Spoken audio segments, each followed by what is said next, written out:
Sejarah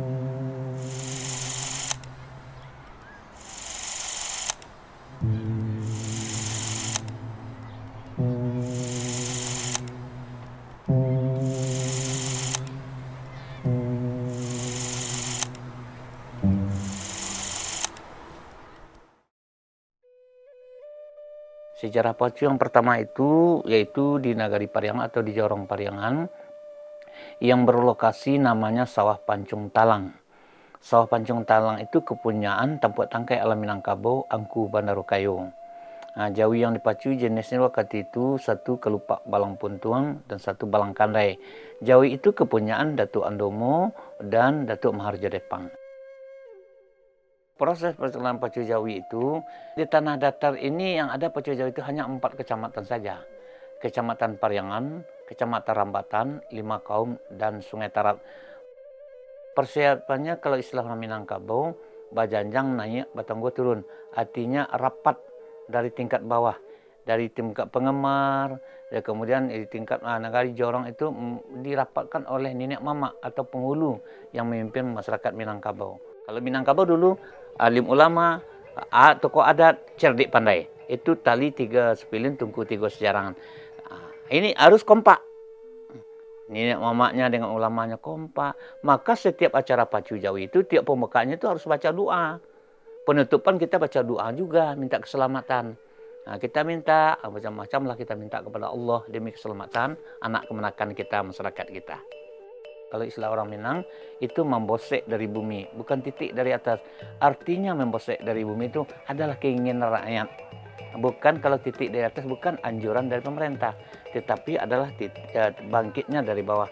Kesenian itu semata-mata hiburan untuk bagi rakyat itu sendiri. Nilai yang pertama adalah nilai demokrasi. Kerjasama, saling tolong-menolong, saling bahu-membahu, saling bantu-membantu. Itu demokrasinya musyawarah. Menumbuh kembangkan perekonomian di bidang pertanian. Sebab lahan yang sudah dipakai itu artinya bagus sekali untuk ditanam padi. Nah, yang kemudian di bidang peternakan, sapinya mana yang dianggap pintar, mana yang dianggap bagus oleh masyarakat, itu harganya akan tinggi. Semua pemilik jawi itu berniat agar jawinya itu lurus. Dalam demokrasi kita kan berniat jalan itu lurus. Tetapi mana yang tidak betul, ada yang ke kiri lah, ada yang ke kanan, itu luar tanggung jawab kita. Yang kita minta untuk berpacu itu lurus, bagus, tepat. Ini maka dikatakan demokrasi yang pertama itu dari Minangkabau.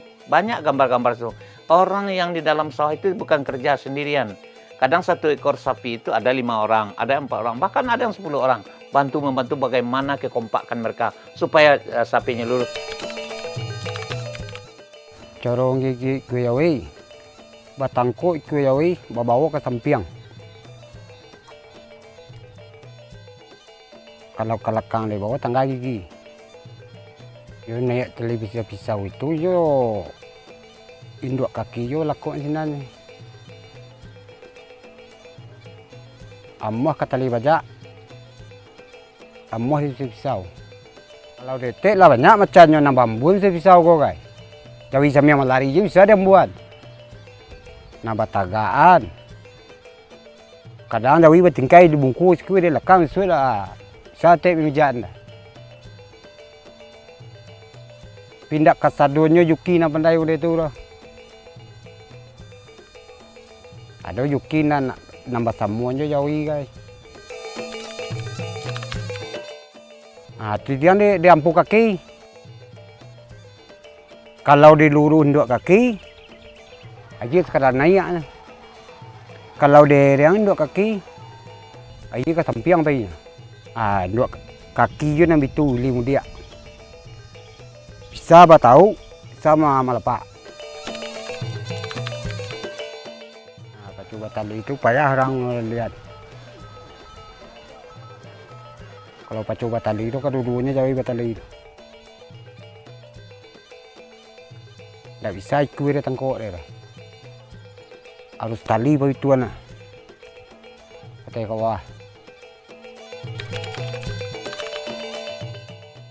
Oh kalau salam mau jadi Yuki banyak don tak kili. adona luko. Itu resikonya Yuki resiko.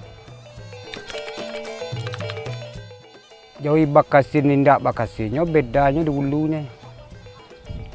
Kalau jawi bakasin kok ibarat orang gaek babadak dan cai celik dinya. Coga jawi penenang kok kalau jawi bakasin. Ndak beda jawi kebanyakan tuh, beda. Kalau jawi kebanyakan mode itu bulu dia balik. Lah sampai baju mode itu aja. Tapi kalau jawi bakasin di sapi kini jangkau 3 bulan lah tukar bulunya, lah nampak coganya. Sinam bedanya. Kalau jawi bakasin kau nyebagak ndak muah. Nya saulahnya petuah. Tapi kalau jawi ndak bakasin nya bagak. Muah bagak. Kalau jawi bakasin kau darahnya tetap lelok. Kalau ndak dijamu aja paneh. Nya lelok lemak lawak deh. Kalau lemak lawak kalau kena ngek nya hilang. Darah di jago terus. Nah kalau dia jawi pacun tu, inilah tibo mandi hari Jumat tu anyo lah tahunya karena bisu air. Lah tahunya kena remi tu. Nang kancangnya jadi sapi kayak pacun aja. Tapi kalau jika banyak di mandina kini nya nak tahunya dah. Nyong kada orang ke mana lehnya. Jauh beda pada jawi kebanyakan. Jawi kebanyakan jo jawi pacu. Di pacu ku tak makan rupingnya. Be. Rawatnya balain. Kalau jawi kebanyakannya sekadar rumpuknya. Tapi kalau jawi pacu ku disuntik nak muah. Tapi kalau jawi kebanyakan mu suntik. Kalau jawi pacu ku disuntik hilang tenaga. Layu ah. Ada orang mengatakan sifat-sifat manusia itu seperti jawi merah. Jawi merah itu adalah suatu pimpinan yang tidak benar. Kalau sifat jawi merah itu, kalau didahulukan dia menyimpak ke belakang. Kalau kemudian dia menunduk, apa maksudnya? Kalau dia jadi pimpinan, orang itu dihantam semua, dia yang benar. Kalau orang jadi pimpinan, dia apa istilahnya? Menerjang, mendorong orang luar, tidak bagus. Jangan seperti jawi merah kamu, didahulukan kamu menyipak, dikemudiankan kamu menanduknya. Yang balang puntung itu orang yang tidak berpendirian. Ini iya, semua tidak istiqomah dia itu. Itu merupakan suatu kebudayaan, tradisi yang tidak dipisahkan, yang itu hanya dilaksanakan sebagai mencerminkan adanya kebudayaan di acara penutupan. Di awal tidak ada. Kadang kasih nama jawi itu ditempel, dikasih sunting. Ini merupakan tradisinya. Tradisi, ada telempong paci. Kalau dahulunya, setiap hari itu ada tari piring. Biasanya ada pencak silat. Bahkan dulu ada lagi salum yang berkaitan dengan budaya Minangkabau. Itu merupakan penopang dari kegiatan itu. Di acara penutupan itu, di samping kita menghadirkan pemerintah daerah dan segala macam, ada tradisinya. Kita memakai dulang. Ada dulang itu di dalamnya ada berupa jenis makanan. Itu terserah tergantung kepada satu tempat itu. Berapa macam isinya, ada yang 5, ada yang 6, yang 7. Terserah kepada dia. Tidak ditentukan itu ini isinya. Yang penting ada makannya. Di sana itulah nampaknya prosesi adat. Yang ada di situ namanya pidato adat.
Aksara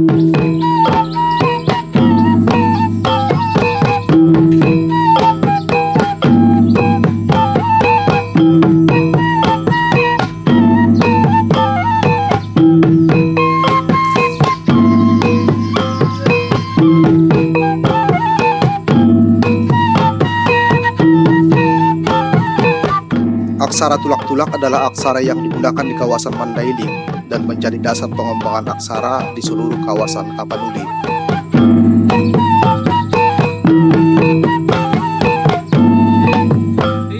Jauh sebelum masa kolonialisme dan sebelum orang mengenal aksara Latin, satu-satunya aksara yang digunakan di kawasan ini adalah aksara tulak-tulak. Aksara tulak-tulak tersebut bisa digunakan baik dia di pustaka Laklak maupun di pustaka Bambu.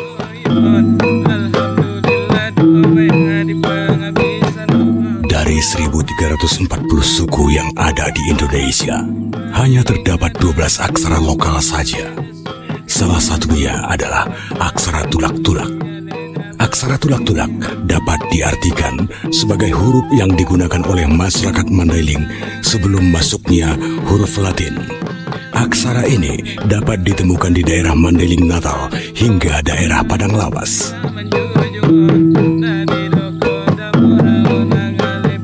Aksara tulak-tulak dipercaya lebih primitif dibanding aksara Jawa atau aksara lokal lainnya. Hal ini dapat dilihat dari bentuk hurufnya yang masih patah-patah atau tidak saling terhubung.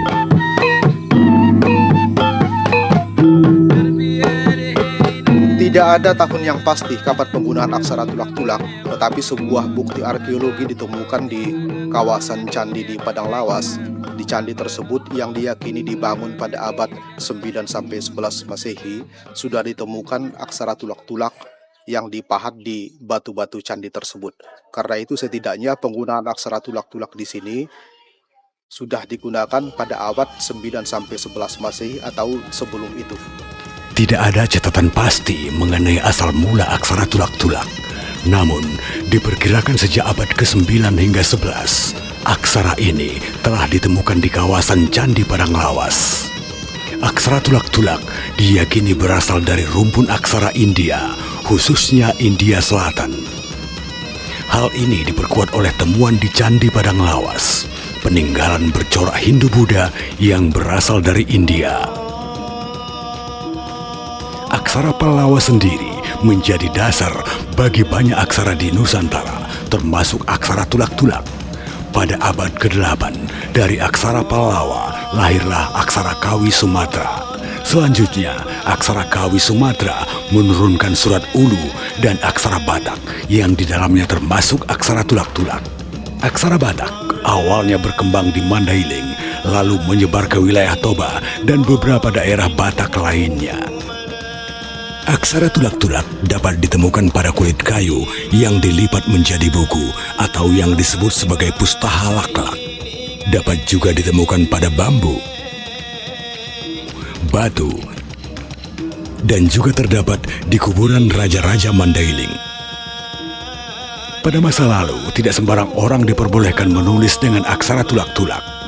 Hanya seorang datu atau tabib yang biasa menggunakannya. Aksara ini juga tidak dipakai sebagai huruf sehari-hari seperti aksara Latin, melainkan memiliki sifat khusus dan sakral. Penggunaannya mencakup catatan ramuan, tata cara peracikan obat, doa penyembuhan, peramalan, pembacaan pertanda, jampi, mantra, doa kematian, permohonan kepada roh leluhur, serta simbol penolak bala. Selain itu, aksara ini juga digunakan untuk menulis tarombo atau silsilah keturunan raja. Aksara tulak-tulak tidak digunakan lagi, terutama sejak dominasi aksara Latin yang ada di pendidikan formal. Kurikulum yang ada sekarang, sekalipun mengadopsi kurikulum muatan lokal, tetapi pemanfaatan aksara tulak-tulak atau pengajaran aksara tulak-tulak tidak berkembang sebagaimana mestinya. Karena itu, dari tahun ke tahun semakin sedikit orang yang bisa menggunakan aksara tersebut. Sejak masuknya kolonialisme ke Mandailing, aksara Latin dibawa dan sekolah-sekolah pun didirikan. Sekolah-sekolah di Mandailing menggunakan huruf Latin dalam pembelajaran. Oleh karena itu, aksara Mandailing tidak digunakan. dan orang-orang pada masa itu menganggap bahwa aksara tersebut tidak begitu penting. Begitu juga dengan bentuk buku aksara tulak-tulak atau pustahalak-lak yang ada di Mandailing. Pada masa penjajahan, para penjajah merampas buku atau pustaha tersebut dan membawanya ke Eropa. Kini, terdapat sekitar 1.500 pustahalak-lak di perpustakaan Jerman dan hanya tersisa 6 saja di Mandailing.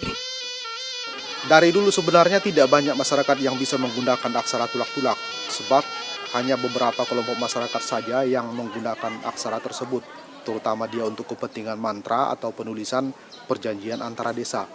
Tetapi sejak masuknya kolonialisme, terutama sejak masyarakat mengenal aksara Latin dan resmi diajarkan di sekolah-sekolah, penggunaan aksara tulak-tulak pun dia semakin berkurang.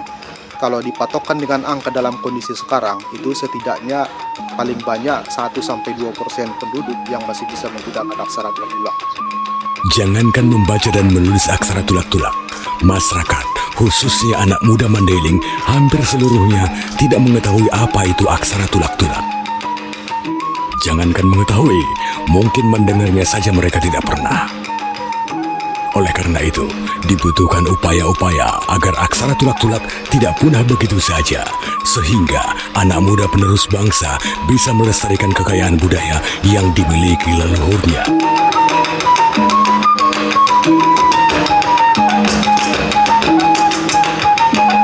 Untuk menumbuhkan kembali minat generasi muda terhadap aksara tulak-tulak diperlukan pendekatan baru, terutama dengan bisa menggunakan aplikasi atau melalui bentuk-bentuk desain-desain lainnya yang bisa membangkitkan semangat generasi muda bahwa aksara tulak-tulak tidak hanya sebatas aksara yang digunakan di kulit-kulit kayu atau bambu saja. Demi menarik minat masyarakat, khususnya anak muda, untuk mengenal kembali aksara tulak-tulak, dilakukan upaya pengenalan aksara tersebut melalui film oleh seorang penulis naskah sekaligus sutradara film dari komunitas Melati Madinah yang telah banyak membuat film tentang aksara tulak-tulak dan budaya Mandailing lainnya. Jadi aksara tulak-tulak ini kan aksara kuno suku Mandailing. Ini menjadi suatu kebanggaan karena dari beribu suku bangsa di Indonesia, tidak semua yang memiliki aksara. Nah, hanya belasan, termasuk Mandailing, yang memiliki aksara tulak-tulak ini. Karena itu menjadi penting untuk dilestarikan. Nah, salah satu cara untuk melestarikan aksara tulak-tulak ini, kalau menurut saya, yang lebih efektif adalah dengan memasukkannya ke dalam film. Karena generasi muda sekarang sangat menggandrungi film. Jadi dengan memasukkan aksara tulak-tulak ini ke dalam berbagai film, nanti akan ditonton generasi muda kita. Dengan sendirinya mereka akan ada rasa ingin tahu tentang seperti apa sebenarnya surat tulak-tulak ini. Nah, dengan begitu mereka akan terus mencari tahu, dan kita harapkan mereka nantinya akan mempelajarinya, bukan hanya membaca tetapi juga bisa menulisnya. Selain itu, ada juga seorang yang peduli terhadap budaya Mandailing sehingga membuat aplikasi aksara tulak-tulak untuk mempermudah masyarakat dalam membaca dan menulis aksara tulak-tulak. Hal ini dilakukan demi melestarikan kekayaan sastra dan budaya yang dimiliki oleh Indonesia. Kita membuat aplikasi aksara tulak-tulak, yaitu aplikasi yang mentransliterasikan huruf Latin menjadi aksara Mandailing. Kita harapkan untuk mengikuti perkembangan zaman dan perkembangan teknologi. Kalau zaman dahulu mungkin surat tulak-tulak atau aksara Mandailing itu hanya ditoreh di atas batu, selanjutnya di atas kulit kayu, kemudian di kertas, dan saatnya mungkin saat ini kita akan menorehnya di atas ataupun dalam aplikasi, baik itu berbentuk PC maupun smartphone. Ya, gunanya untuk menumbuhkan rasa cinta bagi masyarakat Mandailing agar mereka tahu tulisan nenek moyang mereka itu seperti apa. Dan juga kita ingin aksara Mandailing ini atau aksara tulak-tulak ini dikenal oleh orang lain baik di Indonesia maupun di seluruh dunia. Kita ingin melestarikan aksara Mandailing itu walau hanya sekedar pengetahuan ataupun sekedar tahu saja ya, karena seperti kita ketahui tidak mungkin aksara itu akan menggantikan sepenuhnya huruf Latin yang kita gunakan di sekolah ataupun dalam pemerintah.